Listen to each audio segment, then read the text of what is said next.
Hi friends, good morning. ఎలా ఉన్నారు? నేను తీరగ్గా ఇప్పుడే ఒక వీడియో చేస్తున్నానండి. 7-8 దాకా ఎప్పుడైనా ఆడదు పడుకోవద్దు. తెల్లవారుసాములు లేచి మళ్ళీ పడుకోవచ్చు, కాదని అంటలేదు. లేచామా, సొరకాయ జ్యూస్ చేసుకున్నామా, తాగాము, మళ్ళీ వేడి నీళ్ళు కాసుకున్నాము, నిమ్మరసం పిండుకొని తేనె వేసుకొని తాగాము, కొంచెం కాఫీ తాగాము, రాగిసావు తాగాము, ఇడ్లీ తిన్నాము. ఫ్రెష్గా ఇప్పుడే ఇద్దరం కూర్చొని ఇప్పుడే వీడియో చేస్తున్నాను. మీరు కూడా అలానే ఇల్లు నీట్గా శుభ్రంగా తుడుచుకొని, గిన్నెలు రుద్దుకొని, బట్టలు ఉతుక్కొని అన్నీ చేసుకోవాలి ఫ్రెండ్స్.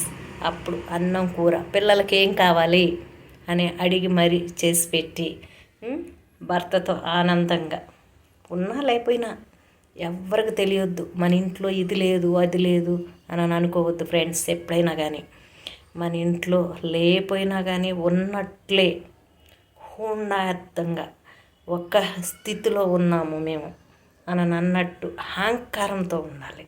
ఎప్పుడైనా దిగ్గచారిపోయి ఏ మనిషి అయినా ఉండొద్దు. ఒళ్ళు ఎప్పుడైనా సుఖపెట్టుకోవద్దు ఫ్రెండ్స్. నాకు 50 సంవత్సరాలు వచ్చినా కానీ పొలాల్లో చేశాను. అయిపోయిన తర్వాత హైదరాబాద్ వచ్చాము, గేదెలు పెట్టుకున్నాము.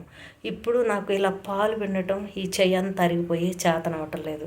నేను మా ఆయన గారు సినిమా షూటింగ్కి వెళ్తాము.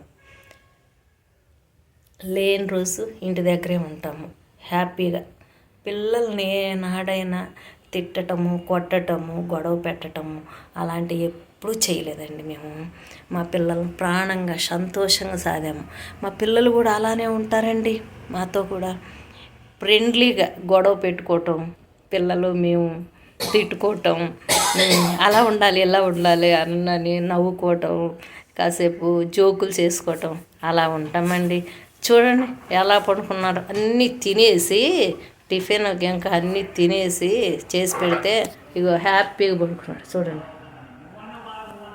హ్యాపీగా పడుకున్నాడు.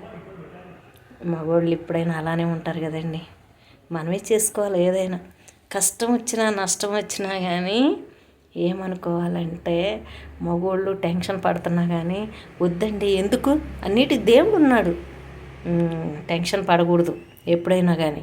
మనం ఇలా చేసుకుంటే ఇలా ఉంటామండి అని అనుకొని చెప్పుకొని చేసుకున్నప్పుడే కుటుంబం అండి. పిల్లలు సంతోషంగా ఉంటారు, మనం కూడా సంతోషంగా ఉంటాము. దేవుడు కూడా ఆశీర్వాదాలు మన మీద ఉంటాయి. కానీ ఎప్పుడు ఇది లేదు ఉన్నా కానీ లేదు అని పక్కన వాళ్ళ మీద కానీ ఈర్ష్యపడకూడదు. దేవుణ్ణి ఎప్పుడైనా ఏం కోరుకోవాలంటే, దేవుడా అందరూ బాగుండాలి, దేవుడా ఎవరికి ఏ సమస్య రాకూడదు, దేవుడా అందరూ బాగుండాలి, అందరిలో మమ్మల్ని ఉంచండి దేవుడా. మమ్మల్ని, మా పిల్లల్ని, మా చుట్టబంధువుల్ని, మా కుటుంబాలు ఎన్ని ఉన్నాయో అందరు బాగుండాలా, అందరిలో మమ్మల్ని కూడా ఉంచండి దేవుడా అని అనుకోవాలి. అందరూ ఇదైపోవాలి, మనమే బాగుండాలి అని ఎప్పుడు అనుకోకూడదు. దేవుడు ఎప్పుడు మంచి చేయడండి. మనం పక్కన ఉండండి. నేను ఎవరినైనా మీరు ఏదన్నా అనుకోండి, ఎవరికైనా నాకు లేకపోయినా రండి అని ఇంత పెడతాను. అదేనండి రోడ్డు అమ్మటి షూటింగ్కి వెళ్తుంటే ముసలోళ్ళు ఎవరన్నా ఉన్నా కానీ అక్కడ పక్కన ఏదైనా బండ్లు ఉంటే టిఫిన్ అయిన కొనిస్తానండి. నేను నా కాడ ఎన్నున్నా డబ్బులు ఇస్తాను, 10 కానీ 20 కానీ, అంతకంటే ఎక్కువ వినండి. లక్షలు వేలకి నాకు లేవండి. మేము ఉన్న దాంట్లోనైనా సంతోషంగా ఉంటామండి. మేము మా పిల్లలు. దేవుడు ఆశీర్వాదాలు ఎప్పుడు మా మీద ఉంటాయి, మీ మీద కూడా ఉండాలని కోరుకుంటున్నానండి ఫ్రెండ్స్.